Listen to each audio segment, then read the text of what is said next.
Sienna Clark stared at 8 crumpled dollar bills in her hand. Her last $8. Maya's breakfast money. The fluorescent lights of the gas station parking lot buzzed overhead. Nearly midnight. She was alone. Then she heard it. A sound that made her blood run cold. A man gasping for air. She turned. A massive figure collapsed beside a chrome motorcycle. 6'3", grey beard, arms covered in tattoos, black leather vest with patches. Hell's Angels. His hand clutched his chest. His face went grey. He was dying right there on the pavement. Don't get involved, the gas station attendant shouted from the doorway. Those guys are nothing but trouble. Sienna looked at the dying man, then at her $8. Maya would wake up hungry tomorrow. But this man wouldn't wake up at all if she walked away. She made a choice that would cost her everything. What she didn't know. The next morning, 100 motorcycles would roll up to her street.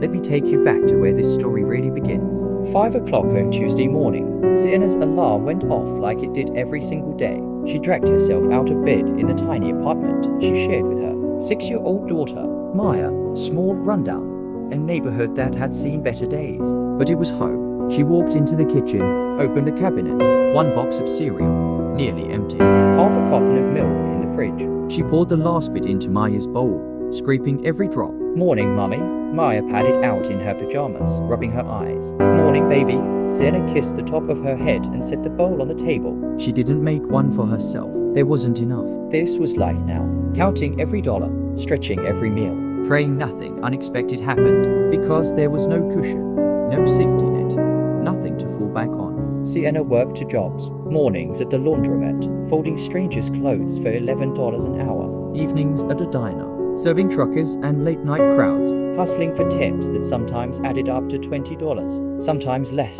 Her car had broken down 3 weeks ago. She couldn't afford to fix it, so now she walked everywhere. Miles to work, miles home, in worn-out sneakers with a hole in the left sole. And the bills kept coming. Rent was due in 3 days. She was $150 short. The landlord had already threatened eviction once. Maya's asthma inhaler needed refilling. $60 she didn't have. The electricity bill had an overdue notice taped to the fridge. But Sienna didn't complain. She'd learned a long time ago that complaining didn't pay the bills. Her grandmother had raised her with one simple rule: kindness costs nothing, baby, and sometimes it's all we got to give. So Sienna smiled at her seal workers even when she was exhausted. She asked customers how their day was going, even when her feet ached so badly she could barely stand.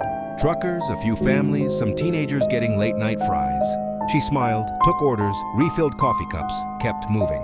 By 10 p.m., when her shift ended, her tips added up to $23. She sat in the back room, counting the cash on the table.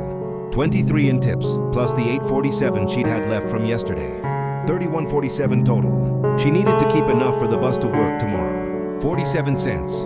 That left her with $31. She tucked $23 away for rent. That left $8 for Maya's breakfast, and maybe something small for dinner tomorrow night. $8. She folded the bills carefully and put them in her pocket. Then she started the 2-mile walk home. It was late. The streets were quiet. Sienna was exhausted, but she kept her head up and kept moving. She decided to cut through the gas station parking lot. There was a restroom there, and she needed to stop. That's when everything changed. Sienna pushed open the restroom door and stepped back outside. The fluorescent lights overhead flickered and buzzed. Just past 11 p.m., the place was almost empty. That's when she saw him. A man, massive, probably 6'3", with a thick gray beard and arms covered in tattoos, leaned against a chrome motorcycle under one of the lights. He wore a black leather vest with patches all over it. Hell's Angels. Even from a distance, Sienna could see the skull logo. She'd heard stories about guys like him. Everyone had. Dangerous, criminal, stay away. She started walking toward the street, minding her own business. Then the man stumbled. His hand shot to his chest. His face twisted in pain. He dropped to one knee, gasping. Sienna stopped. The man collapsed onto the pavement, flat on his back. His breathing came in short, desperate bursts. His lips were turning blue.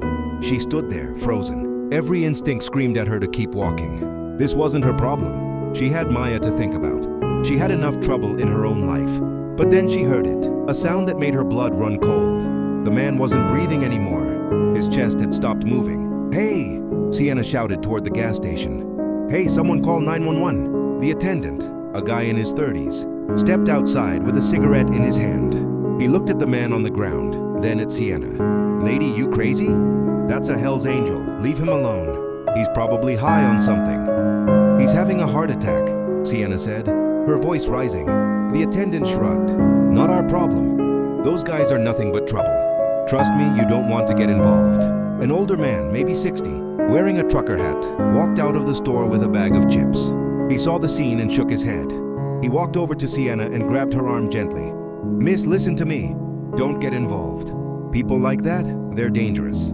You've got a kid to think about, don't you? I can tell. Just walk away.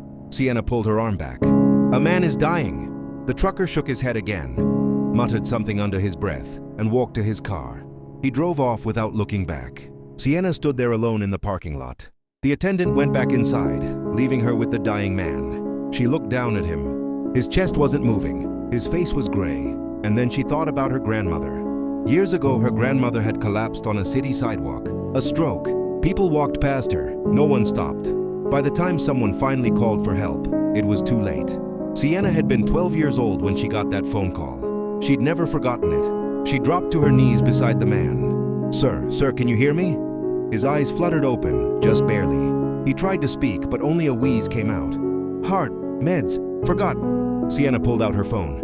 1 bar of signal, 10% battery. She dialed 911. The call dropped. Damn it. She stood up and ran toward the gas station. Burst through the door. "Call an ambulance right now. He's dying out there." The attendant rolled his eyes but picked up the phone. Behind the counter, Sienna didn't wait. She scanned the shelves, grabbed a bottle of aspirin and a bottle of water, ran to the counter and slammed them down. "How much?" $6.50. She pulled the $8 from her pocket, Maya's breakfast money, and handed it over. The attendant gave her $1.50 in change. She didn't wait for a receipt. She ran back outside. The man was still on the ground, barely conscious. Sienna twisted the cap off the aspirin bottle, shook 2 tablets into her hand, opened the water and knelt beside him. Hey, look at me. I need you to chew these. Can you do that?" He opened his mouth weakly. She placed the tablets on his tongue. "Chew, come on." He chewed slowly, wincing. She held the water bottle to his lips, and he took a small sip. "Help is coming," she said, her hand on his shoulder. "You're going to be okay. Just stay with me." His hand reached up and grabbed hers. His grip was weak, but it was there. "What's your name?" he whispered, his voice barely audible. Sienna Clark. Sienna," he coughed. You saved my life." "Not yet, but I'm trying." In the distance, sirens wailed. They were getting closer. Then, out of nowhere, another motorcycle roared into the parking lot. A younger guy, maybe 30, also wearing a vest, jumped off and ran over. "Hawk, oh my God, Hawk!" He dropped to his knees on the other side of the man. He looked at Sienna, his eyes wide with shock. You helped him?" "He needed help," Sienna said simply. The younger guy stared at her like she'd just done something impossible. "Most people cross the street when they see us." Sienna didn't respond. She just kept her hand on Hawk's shoulder until the ambulance pulled into the lot. The paramedics rushed over with a stretcher and equipment. One of them looked at Sienna. "Did you give him aspirin?" "Yes, 2 tablets, maybe 3 minutes ago." The paramedic nodded. "Smart move. You probably just saved his life." They loaded Hawk onto the stretcher. He reached out and grabbed Sienna's wrist one more time, his eyes locked onto hers. "Tell them Hawk sent you." She had no idea what that meant. The younger guy stood up as the ambulance doors closed. He walked over to Sienna, pulled a business card from his wallet, and handed it to her. It was plain white with just a phone number and a small logo. A crown with wings. "My name's Cole," he said. "Hawk's going to want to thank you. Please call this number tomorrow." Sienna took the card, her hands shaking. She looked at the logo, then back at Cole. "Who is he?" she asked. Cole smiled, but there was something heavy in his expression. "Someone important." He paused. "Someone who doesn't forget kindness." The ambulance pulled away, sirens blaring. The gas station attendant stood in the doorway, arms crossed, shaking his head. Sienna stood alone in the parking lot with a $1.50 in her pocket, and no idea what she'd just done. She walked home in the dark, replaying everything. The attendant's words echoed in her mind. Those guys are nothing but trouble. But all she'd seen was a man who needed help. Had she made a mistake? She didn't know yet, but she was about to find out.